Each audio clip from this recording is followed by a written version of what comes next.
Welcome to the Explainer. Okay, let's just jump right into this, shall we? Today, we are taking a really fascinating look at Aura House. It is an absolute, real-world masterclass in compact, budget-friendly living. If you've ever wondered how you can make a tiny footprint feel incredibly grand and entirely custom to your own needs, well, you're in the exact right place. So here's the big question. How do you actually make a tiny house feel like a luxury retreat? It's a massive architectural puzzle, right?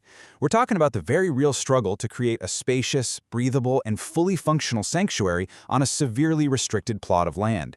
It might seem pretty much impossible to get everything you want, but as you'll see today from the ingenious choices made by homeowner Mr. Ari, it really boils down to highly intentional design. To break this down, we're going to look at 5 key areas today. 1. The Compact Living Challenge. 2. Smart space-saving strategies. 3. Bringing the outdoors in. 4. Affordable minimalist aesthetics. And finally, 5. Budget and future-proofing. Okay, let's start with Section 1, the Compact Living Challenge, building large on a small footprint. 72 square meters. That is the total land size we're working with here. We're looking at a space that's just about 5.5 meters wide by roughly 13.5 meters deep. And to make things even trickier for the builders, it isn't even a perfect rectangle. It's actually a slightly slanted trapezoidal plot, and it sits right in the middle of a typical, everyday housing complex with neighboring walls pressed right up against the property line. But wait, it gets even tighter. The actual building footprint they decided to go with, a mere 55 square meters. I mean, think about that for a second. How on earth do you fit a master bedroom, a kid's room, a full kitchen, a bathroom, and a living area inside 55 square meters without it feeling, incredibly claustrophobic? Well, that brings us to their brilliant layout choices. Which leads perfectly into Section 2. Smart space-saving strategies, maximizing every single inch. You know how traditional swinging doors eat up a massive amount of valuable floor space just to clear the arc so you can open and close them? In a 55 square meter house, you simply cannot afford that kind of dead space. So to combat this, Mr. Ari strategically used sliding doors throughout the entire house. But, and this is a great detail, not just any sliding doors. These use a top rail system. That means there are absolutely no bottom tracks to trip over, which keeps the floors looking completely clean, seamless, and visually expansive. It's a total game changer. And then there's this striking terracotta red sliding door at the front of the house. Now, it's not just an aesthetic pop of color designed to balance out some feng shui. The house actually faces slightly west, which means it looks right into the harsh, hot afternoon sun. So this door hides a ventilated storage warehouse in the front. By doing that, it effectively turns that storage space into a thick, functional heat buffer that protects the main living areas right behind it from overheating. So smart. Moving on to Section 3, bringing the outdoors in, sacrificing space for sanity. So in a house that's only 55 square meters, you'd probably think the natural instinct would be to build on every possible inch of that 72 square meter plot, right? Well, instead, they took this beautifully Japandi-inspired approach and deliberately carved out 3 distinct open-air zones. You've got a dry garden in the front, a service area in the back, and a courtyard right smack in the middle of the house. Why give up precious indoor space? Because these intentional voids ensure constant natural cross-ventilation, and they flood the tiny interior with natural light. It completely eliminates any feeling of being trapped in a box. And this middle courtyard is shockingly tiny. We're talking just 17 by 160 centimeters. That's honestly smaller than most closets. Yet, they managed to house a live flamboyant tree right in the middle of it. It sits directly adjacent to the master bedroom, which itself is only 2.5 by 3 meters.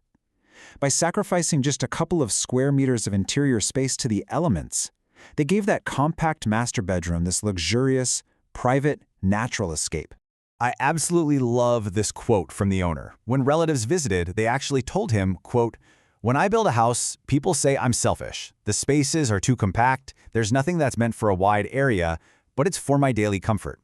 It is such a brilliant design victory when you look at it that way.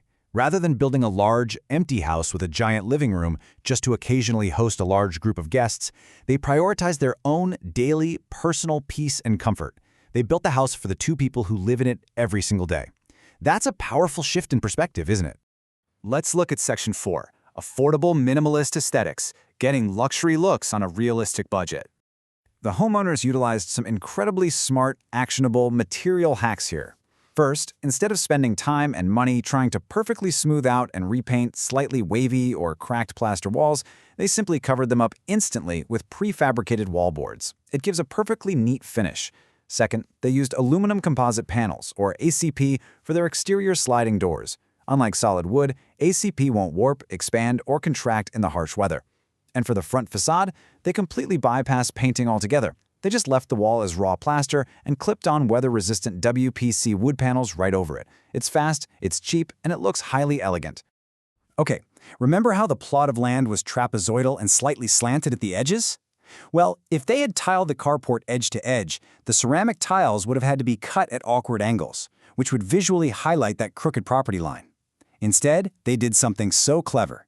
They laid the ceramic tiles in a perfect straight rectangle in the center, and then filled the odd, slanted borders with small, loose coral stones. It completely tricks the eye, hides the slant entirely, and honestly gives the carport this really cool, trendy cafe vibe.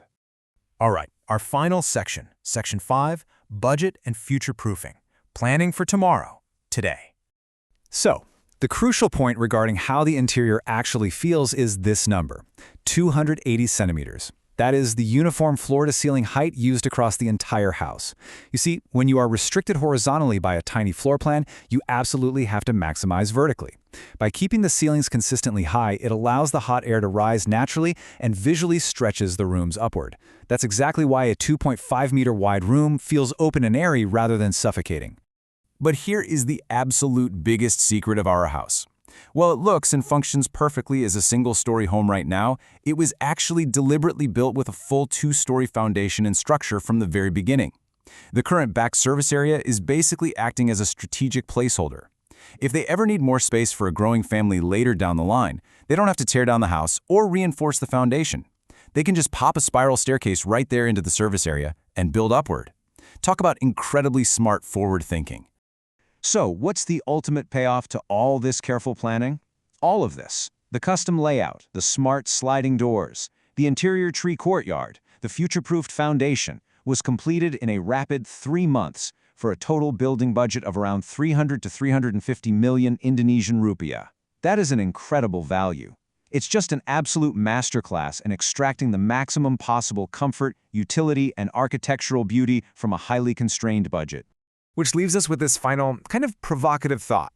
If you had just 72 square meters of land to your name, would you build standard, empty rooms to occasionally impress your guests, or would you be selfish and build a highly customized, compact sanctuary just for yourself? Aura House really proves that when you prioritize your own daily peace and intentionally design every single inch, you don't need a mansion to live in absolute luxury. Thank you so much for joining me on this explainer today. I really hope this masterclass in minimalism has sparked some amazing ideas for your own spaces.